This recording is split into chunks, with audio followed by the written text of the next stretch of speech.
Hey, yo, what up? It's Don. Sammy Lee here. We are the Soul Brothers. How you guys doing? What up? Let's get right into a performance review. Jordan brand. The B.fly. This is a budget model from Jordan brand. Yes. That Sammy picked up. You guys were asking for it, so. Yeah, if you do want to cop the shoe, there's a link below for you. But you might want to watch this review first to see whether you should or should not buy them. Yes.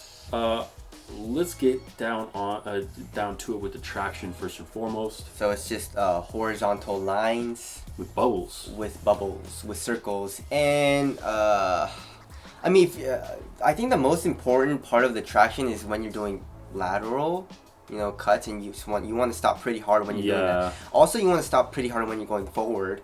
But I think that's more important. Mm-hmm. And the lines are going parallel to that movement. And if there's no lines going this way, perpendicular to the lateral movements, which I think was... Precisely why herringbone is so efficient on the basketball court. Exactly. That is true. That's exactly true. And they just did straight lines. And to be honest, it wasn't the best traction. Its stopping power was not that good.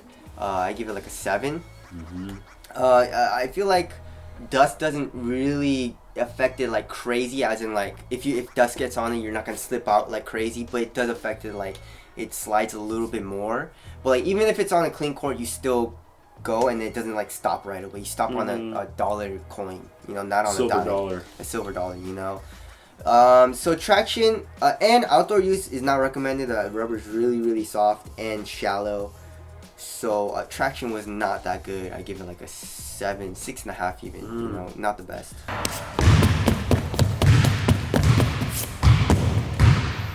Okay, cushion. What is this sucker? So it's an injected final midsole, and there is a bottom-loaded zoom unit, I believe. Even if it's top-loaded, I couldn't feel it.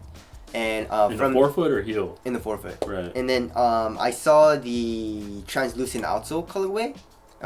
And you can see the zoom unit through the outsole, so it's most likely bottom loaded zoom. Yeah.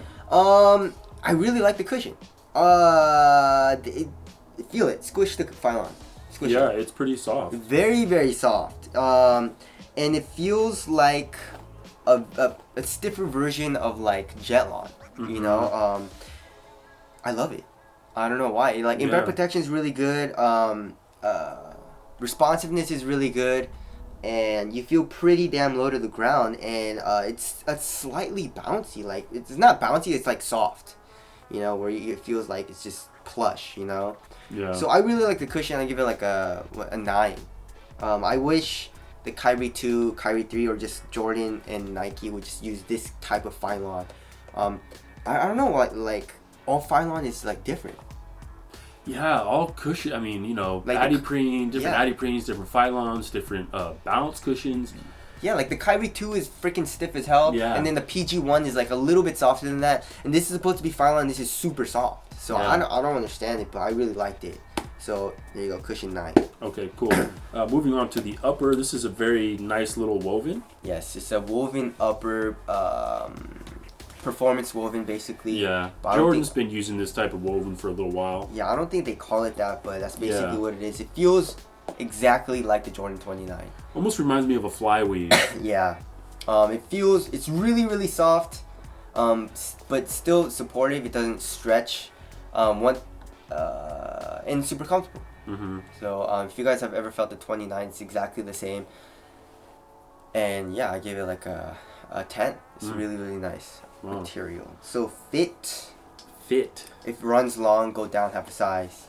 But after you do that, the fit is really, really good. There's not a lot of material on top of your toes. It is pretty damn narrow, so wide footers, I would not get the shoe.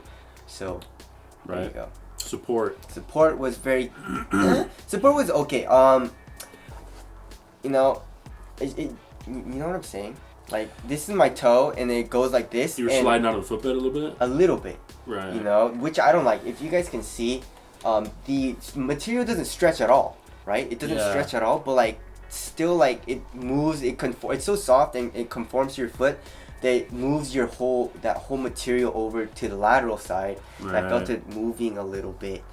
I think they should have raised the pylon or something, put some fuse here. I don't know. Yeah. So this part doesn't move out as much, but it wasn't a huge issue. I just felt it a little bit when I was doing crosses and cuts. Right. So I just wanted to speak on that.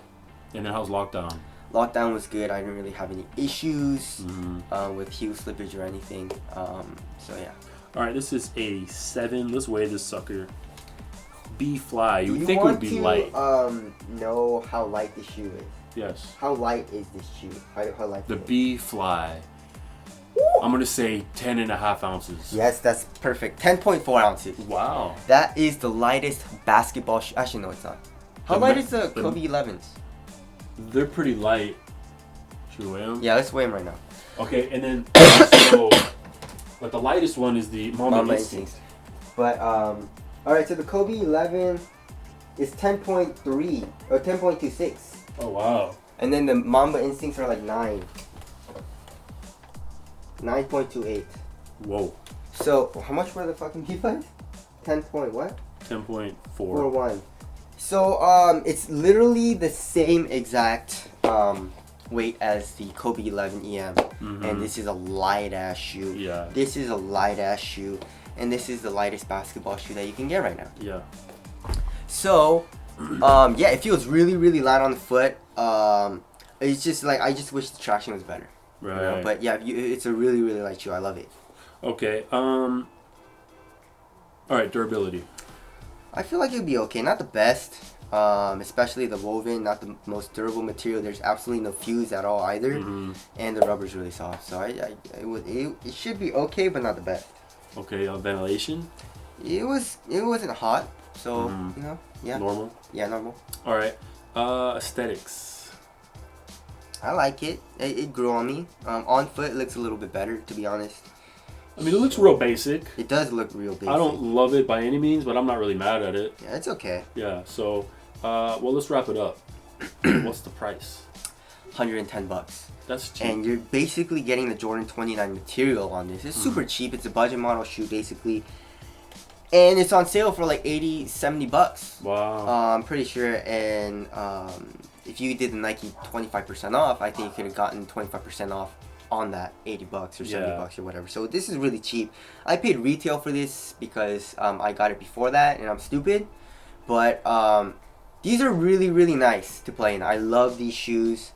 But the only problem is that traction pattern, guys. The traction was definitely not, it was lackluster. It wasn't good.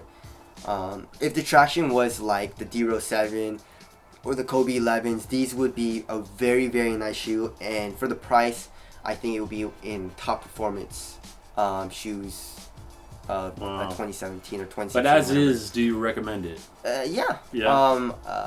Just if traction is really, really important to you and you need traction, then no. Yeah. But then if you want a really light shoe, you want to feel light on your foot, and traction isn't super important. You just do pull-up jumpers and you kind of like post up and stuff. You don't need traction as much. Then it's a really, really nice shoe. But if you're a shifty guard and you're doing crosses and lots of cuts and shit, traction is definitely not going to be the best option for you. And also, dust. If you're playing on a dusty court, I don't think it's the best option. If you play on a clean court, it should be okay. I feel like it's a little bit better on a clean court. So there you go. I love these shoes. I recommend it, but you know, like I said, traction. So all right, there it is. If you do want to cop the shoe, link is below. Make it easy for you guys. Hope we helped you guys out. We are the Soul Brothers, and we'll catch you in the next one later. Peace.